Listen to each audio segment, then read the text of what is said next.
Welcome to another episode where we spill the tea on all things Flea. From wild vendor stories to incredible finds, we're bringing you the voices, treasures, and secrets of the flea market world.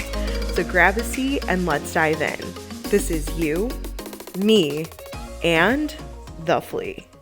Hey Flea fam, welcome to another episode of You, Me, and the Flea. Happy Thursday. Today we brought back the wonderful Panayota Dukas. Panayota. Hello. Welcome back. Thanks for being here. And today we wanted to kind of chat about, there's obviously some current things, dare I say it, financial things that are happening in the world, whether it's like inflation, people are getting rocked a little bit. And so, although we're not experts, we're just going to have kind of a collaborative conversation here, a little open dialogue on how this is affecting like low-income families, low-income communities, how the flea market can help, and just kind of chat about what's going on. So, Casual conversation. Yeah, no, very distressing topic. I know, seriously, this could get a little... And just for reference, Panayota and I both have some experience working with low-income families. We grew up kind of in a middle-class type of area as well in Indiana, so poverty is not something new for us, especially myself too. Like, I worked with low-income families for many years, and then have education and background and some of this stuff as well, and I know you're read up as well. So, yeah, shall we do this? Let's talk money, honey. No, and it's so funny because every time we do these episodes, they're always like, I don't want to say it's always, I don't know. I feel like you're not going to grow in a sense if you don't kind of like explain what's going on with money, right? Like, as a society, we typically like hide how much we're making or, how much things cost and things like that. And that could, it could definitely be more helpful if we were more open about conversations. Right. Yeah. I think a lot of people like want that and sort of crave that, these like dialogues about, keeping it real about like how much people make in different positions, like income inequality. And also between people, like I was going to say, there's so many times in friendships. It's kind of I just want to be like more than you do. Yeah, like I just want to be like, how much money do you make? Yeah. Or even at like your job, you're just like, how much money are you making over there? Yeah.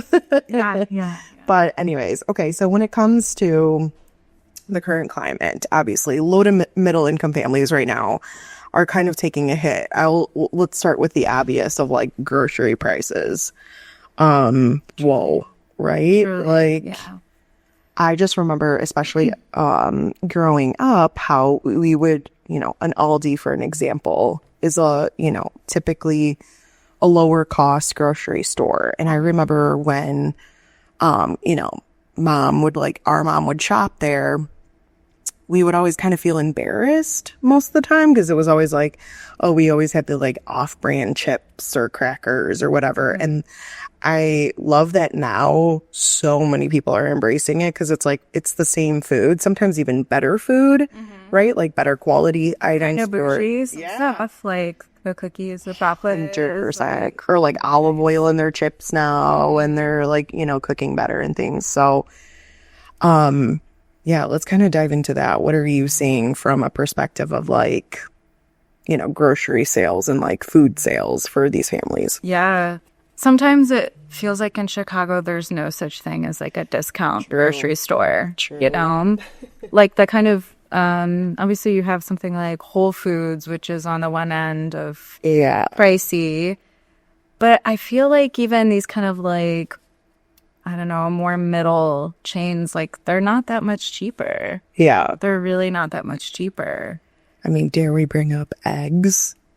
Oh my gosh. Yeah. You never would have thought. I'm not joking. I remember them being like 99 cents, 69 cents sometimes. And like, I know like a lot of us eat like better quality. We try to do like organic farm raised and whatever. And that's even a difference. But man, like just your standard white eggs are like $8. So expensive. It's so expensive. And I can't help but think about like, how are these people feeding their families with a basic item? Yeah, they're making it impossible. Yeah. They're making it impossible, you know. Truly. Have you dealt or seen with anyone kind of with, obviously food stamps is not something to be hidden here, especially in a city. I saw it a lot in my line of work. Are typically some of the families that you're working with, a lot of them kind of on these government aids still, do you think? Or even those restrictions are they changing? So, yeah, I work for the city and I work at the library, and with children. Mm-hmm. At the location I work at now, that's not something I'm seeing so much. But okay. Previously, I had been in a neighborhood where you could assume, and people would talk pretty openly about it, that most people were on food stamps, people weren't hiding it. And also, we had a lot of adult patrons coming in who were applying for food stamps like at the library, right? Or I was often like helping them with those applications, right? Or just for other like government subsidies. And like when you're really looking at it, it's like, it's really not that, you're not really receiving money that is kind of making sense with how much prices have increased. I was just going to say, mine was almost like a decade ago working, because I was like a resource family specialty, specialist, right? So it's like, I remember then when people would get, their food stamps, essentially, you could get quite a bit for that amount. And now I'm just thinking, I can't imagine if, for example, they're still getting the same amounts, because you're not going to get approved for like, hundreds more at this point. And just seeing what the cost of food items are now, like, I don't even know how people would make it, honestly. Yeah, it's like it can't keep up. No, yeah, absolutely. You can't keep up. Yeah. And so anyways, I think when it comes to food, we've mentioned it many times here, Swap-O-Rama has a great amount of produce, that is so much cheaper. It's kind of the only place where you can get like bulk items like that, right? Like you're like, I really want to get a big bag of zucchini even. Yeah. Right. And not just get like one or two like you might at the store. It's absolutely. Like, you actually can at the flea market because it's available and it's like cost effective. Exactly. And it's interesting because, on the other end of that, you have like farmers markets, which feel very, I want to say to some people, they can feel really inaccessible because the prices are so high. And it makes sense that they are, right? Usually the people who are selling have some type of direct relationship with the growing, and they're local farmers, usually smaller scale. They're not receiving the kinds of government subsidies that like large scale farmers receive. They're working. Yeah, so it makes sense. But yeah, like that's not accessible for everybody. No. So it's like the flea market is this, when it comes to produce, is like this kind of, I don't know if I want to say like happy medium, but one of the few places where you can actually get things pretty low cost. Yeah. Even to, for the most part, the majority of the vendors there that sell produce, have good food licenses, and I would say 95% of the stuff is what you would find at a local grocery store. And then there are some that will get, things that will kind of like go bad like in a couple of days. And for those items, you can get a box of strawberries for like $1. Yeah. With like 5 or like 6 cartons in it, and so you'd have to eat them pretty quickly, right? Like the turnover, you'd have to eat them within like a day or so. But even in regards to like that, when you think about it, it's like, well, if I have a family that, we only have like $25 to kind of last us until the next paycheck, and I don't really have a choice, well, that'll work. Yeah. And it's still delicious, and it still, provides the nutrition that you need for your family and things. So check it out. Yeah, and if you want to like stretch it further and be like, I'm getting all these bananas, I want to make banana bread, I want to make jam. It's like one of the free ways you could do that, because otherwise, like, how are you going to afford that? Yeah, exactly.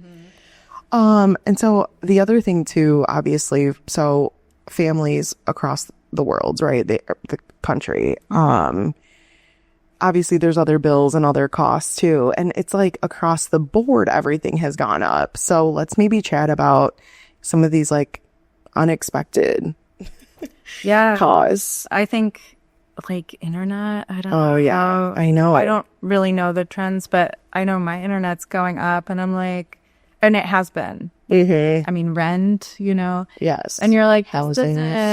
This isn't like, I'm not getting anything new from this. Right. Nothing is changing. Right. And it's not really that incremental. It's kind of exponential. And it doesn't make sense with how much wages or salaries are increasing. Exactly. So, like, I am someone... If at all. Yeah, I am someone, I have a unionized job, and I do get an increase, but the cost of living increase does not reflect how what needs to happen. Yeah, the cost of living is actually going up. And you're kind of putting people in this position where you're like, well, how is anyone going to survive or pay for anything? Yeah, absolutely. I mean, I feel like a few years ago, like, or that year after COVID, when just everyone started, it was like, oh, you know, COVID prices, and randomly someone would bulk up a price, you know, like boost up whatever it was that they had to, because genuinely we couldn't get that item, right? And then it would just became this like huge wave that opened up for every business. It felt like, where they're like, well, if everyone's increasing their prices, and we're going to increase ours. You know what I mean? We got used to paying, like, bikes got really expensive, right? Everyone wanted a bike, cars, bucatini pasta, right? It was like kind of off the market and a luxury item. Yeah. I mean, if you think about something like, I don't know, I'm going to just say an insurance broker that like is in a strip mall. Okay. So obviously like their electricity bill went up, their water bill went up, all of these things go up. And so you have no choice but to then up your costs, right? Like to, you know, compensate for that. And then wages, like, you have to then pay for insurance goes up and all of these things. So I get, you know, some of them, but man, so I feel like some businesses, I'm like, okay, really? Like, did you have to up your price too? I don't know. So I don't know. I think we all just kind of got hit really hard in general. And this goes for everyone, not just like low income. People are squeezed in all directions. Yeah, it really is. Yeah, it affects everybody. Tough decisions to be made sometimes. So I guess like when it comes to that, how do you see families kind of balance necessities over, you know, things for fun, you know? I think it's really hard to, and I'm not really sure that people can, to be honest. Yeah. You know, I feel like, you know, everybody's trying to keep up in a way, and people who are, you know, on subsidies, very low income, like feel that pressure as well. Like you still need a cell phone, and you still need like a kind of high operating cell phone. Like I have an iPhone 7, I think. Yeah. And like I can't download like Uber or Lyft on it, right? Because it's so old at this point. So it's like you can't, right? Like let's say if you're a kid and that's like the only way you get home from school or something, because I know some kids or high school students do take like Uber and Lyft. It's like you at least need an iPhone 8 or above, right? And it's like that's more expensive. So I think it's like the demands on like living are a lot higher. Like the expectations, they're still really high. Like what you need to live in the day-to-day or survive the day-to-day is still pretty expensive. And so it's like it's hard to even cut corners sometimes, where for me I'm like, okay, I'll keep my iPhone 7 until it breaks, you know? But it's also like, oh well, you can't always do that, you know, because like Uber might be a necessity for you. Right. I was just going to say that. Other apps too, because a lot of them actually like maybe you don't buy as many clothes or, you know, other things that you need maybe in, just kind of weigh and balance what you need more. Which I think people have been doing for years. It's tough. Like, even from somebody who does make money, sometimes it's like, okay, and I'm speaking very broadly here, but I'm just saying like, oh, it's like, we have this vacation coming up. So, we have to save for that. And so then maybe we're not going out out to eat as much for the next couple of weeks to save for that. Right. Like, I don't know. So I feel like we've been doing kind of this balancing act for several years, but I just feel like we're seeing more of it on necessity, like on day-to-day things these days. And it's like, whoa, unexpected healthcare bills, unexpected insurance bills, taxes. Gosh, like, so, and so it's like, yeah, I guess we're not going to do that. I don't know. I don't know. Yeah. I mean, like, it's sad. Yeah. It's not, it's not like really an answerable thing, at least like not from us, but yeah, I think that it's really tough for people because it's like not only is there like the financial reality, but then there's like the social reality of like needing to still like, eat a certain way. Right. Or, just in the sense of like, you still want to like eat out, right? Like if you're a kid and you're on food stamps, like you still want to get like Wingstop, whatever. Or sorry, with cheeseburger somewhere, or like chips, and like these things are really pricey. Like it's gotten really expensive, and so like those pressures don't go away. And it's like as as like a parent or a caregiver, whoever is like running a household, on a budget, it's like you're kind of set up to fail. Yeah, I think. No, definitely. Piggying off of that, a few years ago took like this racism course, and it was very interesting because, they gave us like a scenario of what this family, a low income family looked like. Right. And, it would say this person paid for their food with food stamps. They had, very boisterous children. They had, children with mismatched clothing, all this stuff, right? So essentially you're painting a picture of a low income household. And then it was like, but the mom had a Mercedes. The mom had, her nails done, her hair done, and all these, and like and the dad had an iPhone and all this stuff. And it was so funny because there was a couple people in the room that were like, well, they need to prioritize differently and not do those things,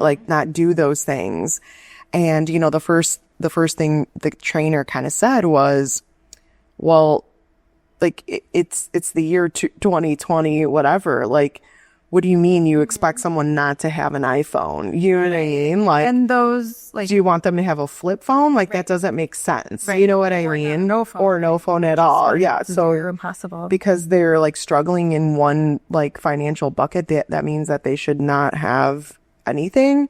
And so it's just a very different perspective to kind of hear that out loud and be like, okay, well, you don't know if that woman saved for her nails for a year. They could be press-on, they could be whatever, but we just automatically make these misconstrued assumptions about these people being and saying essentially they don't deserve those things. Right. Because, whatever. Right. And I mean, like, you can shift it to say, like, those are priorities, right? Like that for especially like women, right? To show up to your job, like definitely in a certain way. Yeah, like you have to kind of be presentable in a certain way. Or there are those expectations in a workplace or that pressure, especially in certain professions. And so it's like, yeah, you would have to be spending that kind of money. And so you're never going to win, you're never going to really have that balance. Yeah, definitely. I mean, and that's the thing, like our mind doesn't go to those things, right? Like, I mean, nowadays, if you're a delivery driver, you need an iPhone to like scan and to, take photos of everything and whatever. So even if he was doing something out, like you need kind of those tools. And if that's the driver to your business, then you need that. Yeah, exactly. Yeah. But it's just so weird that our society has this kind of like in our minds where it's like, well, these families don't deserve that. Where it's like their fault that they're not prioritizing well and that responsibility should be on that. Right. When it's not. their Yeah, responsibility. and again, don't get any of this twisted. Like, I mean, there are people that abuse systems. That's not what this is, but Sure. you know, the majority are not. And so it just kind of stinks. And, you know, we can't help but to go there, right? When it comes to things like that. Right, because it's like we're all paying taxes, we're all paying Exactly. into like the pool, and you know, it's really easy to judge people kind of unfairly when you don't know their situation. Absolutely. Okay. Do you, from your seat, do you see, and it could be like your friends, family, whoever, are people spending differently right now? Yeah, it does kind of seem like a lot of people are trying to not eat out as much. Yeah. You know, that's definitely something like you hear that's like echoed. I think people are kind of, go ahead. Yeah, I was going to say, I feel like from me and like my friends, my family that I see, I think people are just being more mindful. You know what I mean? It's not necessarily like you're not going out to eat, or you're not going to the grocery store and buying things, or you're not going shopping, but you're like more intentional with your decisions, right? Like, Yeah. I've said it multiple times on this pod where like I used to be the person that would go to the grocery store and be like, oh, I want this and I want that and I want broccoli and I'm getting this and I want that. And nowadays I'm like, well, I'm not going to eat that. Yeah, I'll keep it small. Yeah, exactly. Like I'm just going to get enough for like some sandwiches and some salad, you know, and not overbuy. Or if I do go out to eat, I mean, gone are the days when you're like, I'm going to have these four appetizers and this meat. It's like, okay, no, I'm a little bit more intentional these days where I'm like, I'm not going to eat the appetite. I'm not going to eat my meal if I get a nap. So it's like, it's either one or the other type of situation, you know? Right. Yeah. I don't know. And those are kind of like my things that I'm seeing, like with my people, right? Yeah. I'm seeing a lot of people to like lean into being like, I have an iPhone 7. I'm going to get a new one until this breaks, you know, because it's like, this is paid off, you know, like I don't have to worry about it. I could be using the money elsewhere. Whereas if someone wants to steal it, have at it. just gotta go ahead. Or like, you know, kind of a like low key, janky computer. And it's like, because I think it's, you know, there's so much new with technology. There's so much new stuff coming out all the time. It's hard to keep up. And like, you're going to be pretty broke all the time if you're trying to keep up. So I think people are kind of like rolling with something they have that's like working, that's old. Maybe it's not like the hot, sexy new like phone or whatever, but you're going to keep it because like this is what you have. Exactly, because like you can't keep up with buying all the I mean, you blink and like new things are there. Yeah. I know, it's very interesting. Like, people keeping their like older cars. Like I know a lot of people where I'm like, your car's so janky and you could definitely afford like a newer car, but like you're good, you know? I remember that too, like, you know, when our parents would have like older cars and they'd be like clunkers. And they're like, I mean, who cares? Like, gosh, our mom would always say, like, it gets me from point A to point B. And it's so true. I mean, she drove less than a mile to work. Like, who cares, you know?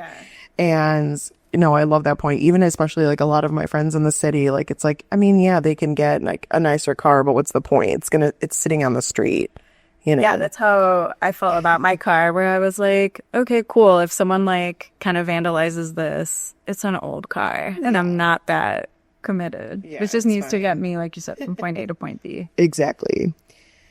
What are maybe some other like resources you think that people can have like that are available? I mean, I know that, for example, something like a flea, I hate to keep low-key drop here again, but I mean, it's true. Like a flea market would be a great resource in terms of like, if you're in a situation like this, number one, you can sell things and make money, even your used items, right? Like garage sale style things. Now is the time too, if you have like a hobby and want to like re-engage in that to make some more money. I think that's a great place to start too. And then just like shopping in general. I mean, even going back to like some of these things that we've been discussing, thrifting is cool again too. That's the other thing. Like buying used things is not weird or it's fun. It's an activity. Yeah, exactly. It's an outing.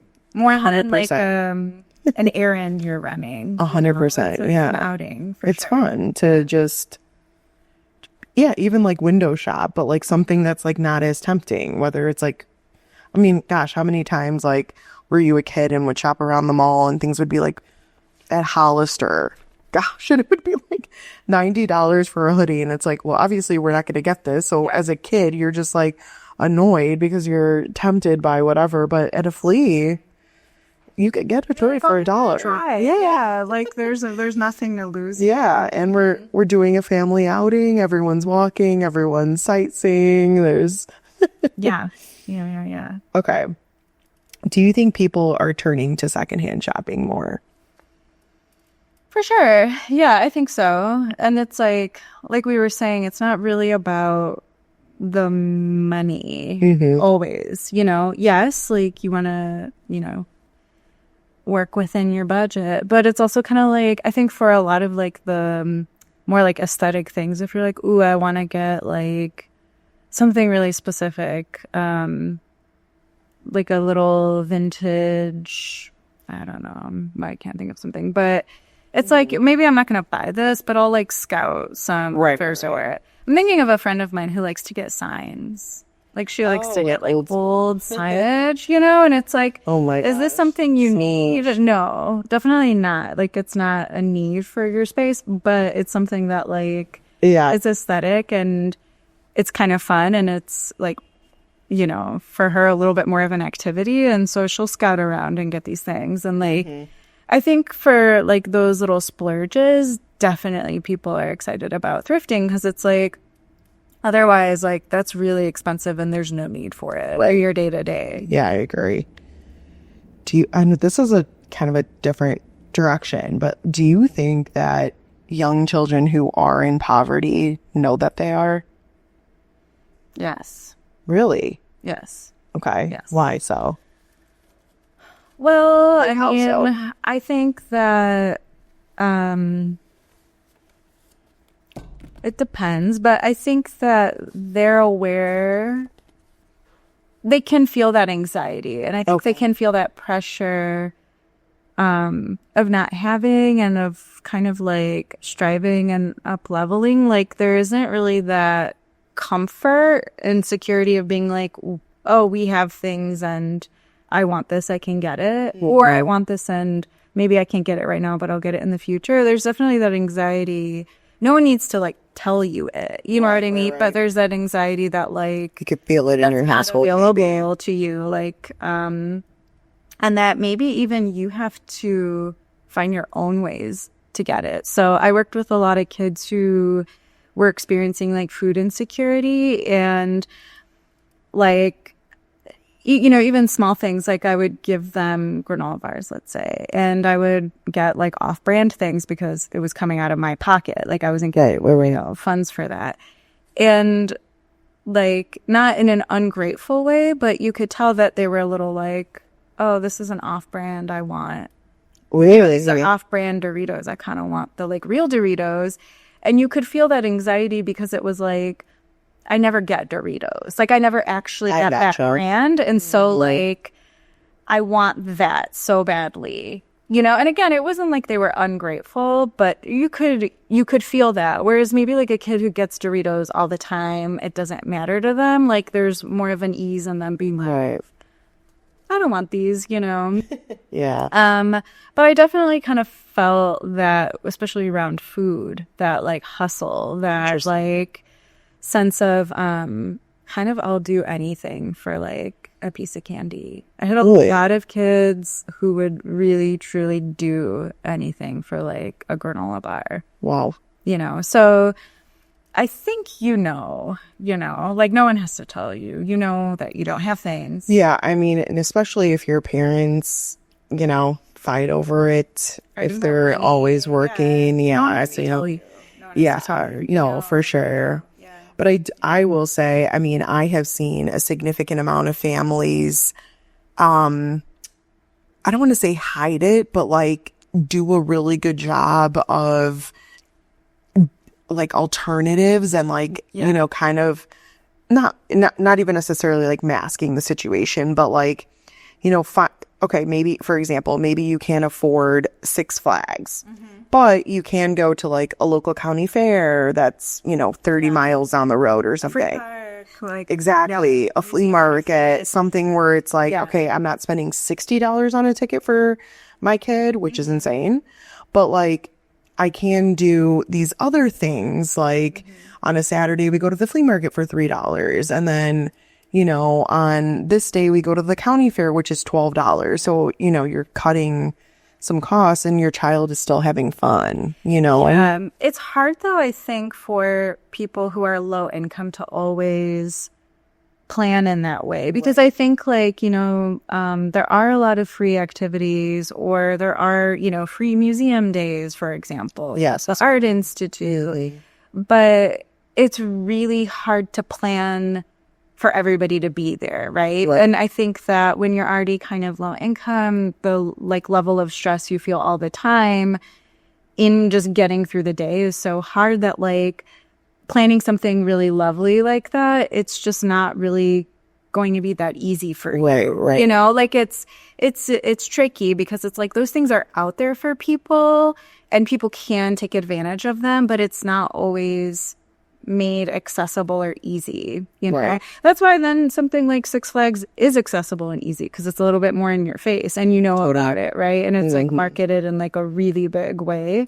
Whereas like smaller like activities like, you know, jazz at the park or something that's free, those things like don't get that kind of big marketing. And, you know, like things are marketed to kids in really intense ways, right? So they're going to want Six Flags.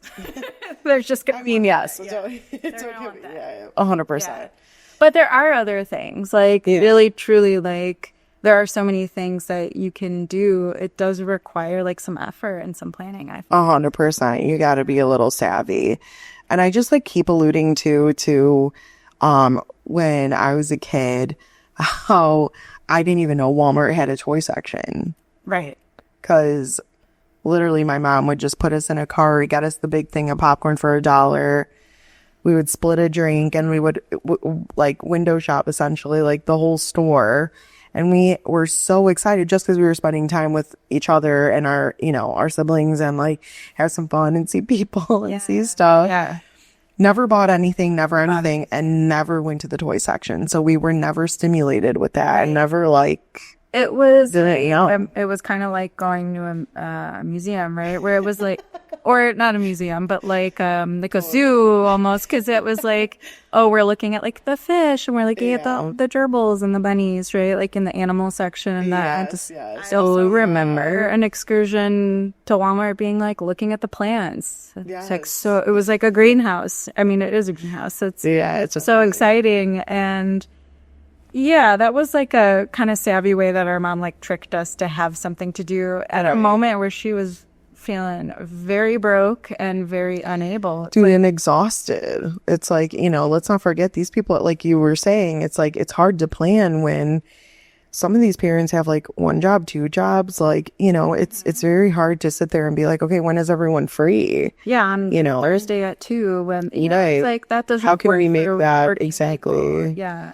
Another one I loved was always like the dunes. That was always a fun outing, you know, when we would go and just kind of like go to the dollar store and get some quick little beach toys and like, you know, made a day of that and packed our own snacks and food and all day. And I would get, for a lot of you know, and it's funny too, like going back to like when you were a kid and you would be so embarrassed to be like, oh, we packed our own lunches. It's like, man, I just really wanted that concession pizza, for example, which is disgusting. That pressure is there. Totally. But like now as an adult, you're like, I'd rather pack. Like, you zoom out and you realize that those things weren't very good. And like whatever you had actually was so much better. 100% so much better quality.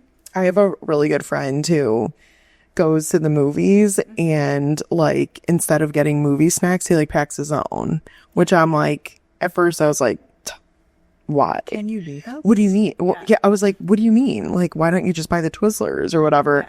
And it's just like so expensive, and it's like junky food. $15 popcorn. Yeah, and then I'm just sitting there watching him like crack open a crispy like drink of choice, and I'm just like, enjoy. wish I had that. Yeah, I'm like annoyed. Yeah, but and like I love places just in thinking about like really like cheap family activities like the drive-in. Oh yeah, Like, only a few dollars to get in. You're sitting outside. I went one time. You bring your pizza, Vada pizza, and like your own snacks. And I can't remember how much it was to see a movie, but it was like really cheap. yeah. You know? No, it's and you're there, and you can get like a really big group of people to go with you, and it's not as expensive, and you bring your own food, and that's an evening on a budget. yeah, for sure, definitely. Yeah. I mean, don't get me started. There's so many, like, I love Ravinia. It's like the concert venue here that you get to like bring your own coolers and things, or like even BYOB restaurants. Like, yes, like let me bring my own things. And I'll be taken care of. And I'll kind of pay. Yeah, and you enjoy exactly a little bit of both, and then you can save money in certain ways. And the businesses save money too, right? Yeah, they don't totally. pay for their liquor license or worry about bartending, etc. Yeah. Is there anything, as we wrap up here, anything that you're kind of like really worried about with like, especially in the low income poverty states? Like what do you think we should be kind of like alert of in the next coming months, years? Right. Yeah. So many unknowns. So many unknowns. And also already like we've seen so much federal funding be cut from a lot of really important like large institutions and small organizations that, you know, service people, right? Yeah. I'm thinking specifically when I was working at the library last summer in a low-income neighborhood, we had free summer lunches, right? Because for kids who during the school year get free lunch, in the summer, what do? They don't have that free lunch, right? So this was a program where they brought those free lunches to the library, and in a very regimented way from 12 to 1, we had to serve those lunches in a very specific way. You had to be trained. You had to be certified to do it. And we did that every day. Like, I can't remember if it was like Monday through Thursday, Monday through Friday. And usually kids who knew or who like during the academic school year were in that program knew about that in the summer. And you didn't have to like show any proof of income, anything. You just come in, have the free lunch and leave. It often wasn't very good, which is also a problem. Like those lunches were not, they just like were more like snack. Like it was more of like a snack. It was kind of not like an adequate meal. Right. And I'm like, and also sometimes it was like soggy and not prepared well, not presented well. And like kids respond to that, right? Kids picky with food, like come or not,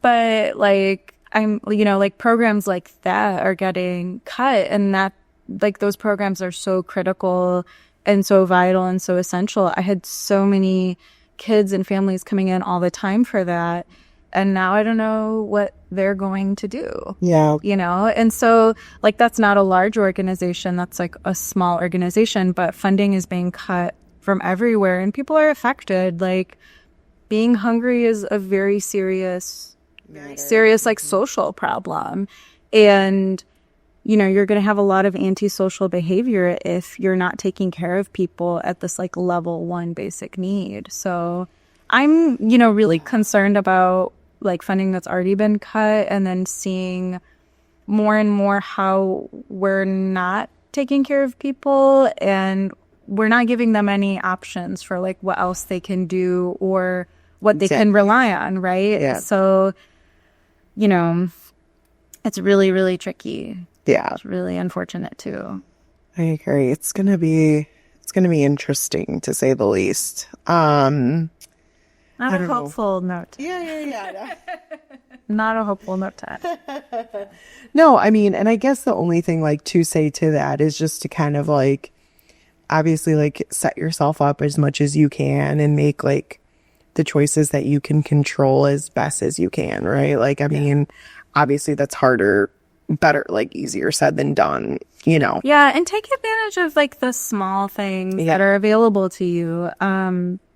Like I am thinking about those free lunches. Sometimes it was like no one would come for them, you know? It's like these really small things that wherever you can kind of amass like help and support, you know, from resources, community resources, go for it, because, you know, we don't know how long certain things are going to be available, but like there will still be some things out there. Yeah. And maybe it's not like government funded or state funded, but maybe it's funded by the community or the people, right? Because there are a lot of churches or other like community organizations that are still going really strong and that are responding to like the current moment with that. So yeah, I was going to say like our LSIP location, you know, we're involved pretty well in the community there, in like their park district, for example. I'm just saying this because I see, you know, the calendar of events, and it's just great. Like they're doing, you know, family ice cream socials and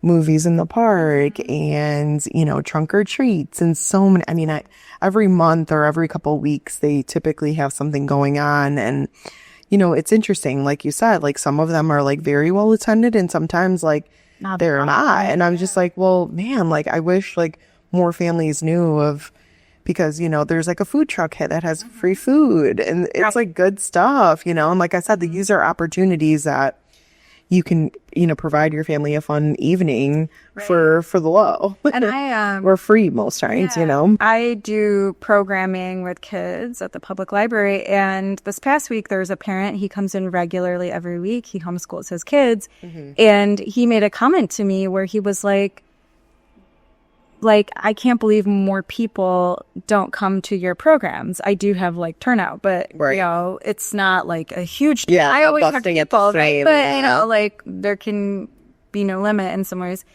And he was like, because this is a free art class, and it's like very high quality. True. You know, the supplies, the material, and like the kind of organization, the structure. And for him, you know, because he homeschools his family, he has like 3 kids and one on the way. It's something that he's like, I'm taking advantage of this because it's free, it's weekly, it's at the same time every week, it's consistent. It requires some planning for him and his partner and their work schedule, whatever. But he takes advantage of this. And it's like, that's how you're going to put, you know, 3 and now 4 kids through the world, you know? So there are things, sometimes people don't take advantage of them, but like we were saying earlier, it's tough. Like you do have to plan, and I think that's also maybe what the demands are going to be now moving forward, is for people to like plan ahead for their free events or like resources or opportunities that are available. Yeah, I think so too. And what a great way to say. I mean, it truly. A lot of these events are hosted by very well trained individuals, like. I mean, the majority of these people in government-related positions have master's degrees or higher for the most part. Like, you absolutely should use those resources as much as you can. I couldn't agree more. I think that's really cool. Yeah, and like, you know, at best it's community building. Yeah, you know, it's a great way to like get out of the house, meet people, not be like in front of a computer, in front of a screen, in front of a TV, whatever. Fighting over toys, whatever it is. Yeah, it's like, and getting into trouble. I mean, teens even, you know, like, and the temptations of that stuff was crazy. Yeah. Those things can lead to other things too. Like maybe you go to some event and you're like, this isn't for me, but there's a flyer for another thing, right? It leads you to more like opportunities or resources. Okay, well, let's wrap really quick, maybe with some last minute things to do in the upcoming, like summer's right around the corner. Let's rattle off some ideas that we can think of that, you know, if I was in a low income situation with a family, what would I do? So I think we've named some, but I loved the museums, the free days. I think anything in your local district, like check out Park District and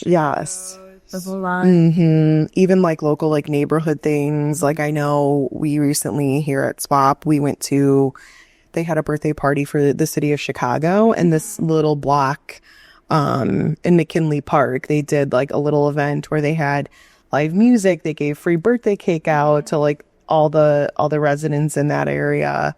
And it was nice. It was a well-attended little event. It rained that night, but it was still a great turnout, and it was fun for a couple of hours. Yeah, they're gonna enjoy. Cake is What? Cake is cake. Yeah. What else do you think? I think there's a lot of like always parks, take advantage of being outside, the lake. Maybe even take advantage of some of the like indoor stuff when they're trying to like, I don't know. I'm just thinking of like some of the museums as well, where they're trying to get people inside. True. Some days it's just too hot to be outside. You know? And you need something to do in the afternoon.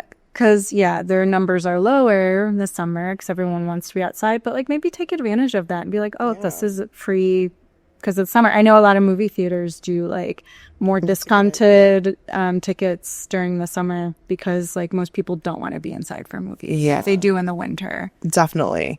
Man, and no plug to the library, obviously. But, man, like, that's a great place to, like, free books, free movies, like... great classes, obviously. I'm sure there's like teenage things too. Well, in the summer there's like reading good programs, with activities and events and speakers and story time. So that's one of the best places if you have kids to really be there and take advantage of all the resources. Definitely. That's what that's there for. And even just like little things coming up, like parades and like, I don't know, like I know it's cheesy, but all of that stuff can be so fun if you really want to plan some sort of outing on a budget, I think. Yeah. It just takes planning. Yeah, it just takes the planning. And it's going to be the work, but it'll be the payoff. Definitely. Any final thoughts here? Oh. No, yeah. We're wishing the best for everybody, so. But yeah, and of course, like, always the plug to the flea market. It's a great place to get cheap anything, man. I mean, and to spend like a week, some time. Yeah, summer for sure. It's hot. There's something to eat. Yeah, but if you are feeling a certain type of way where you're feeling this pressure of like your kids constantly need new clothes or need food or need some sort of like interaction or candy, I don't know, like so many things, or just want to give them that culture experience sometimes too, because you are working all the time and they are home on their devices, whatever. The flea market's a great place. And I really hate to say it like that, but it's true. Like, I mean, and so there's sometimes during the week at the end of the day where there's like piles of clothes that they've been selling for $1 all day where they'll just say like, take it for free at the end of the day. Yeah. Because they don't want to take it with them. So anyways, I would say take up that resource too. So thank you so much for being here. Appreciate your thoughts today. So, like, comment, subscribe, share, all the things we found. Thanks for being here for another episode, and I'll see you next week. Bye!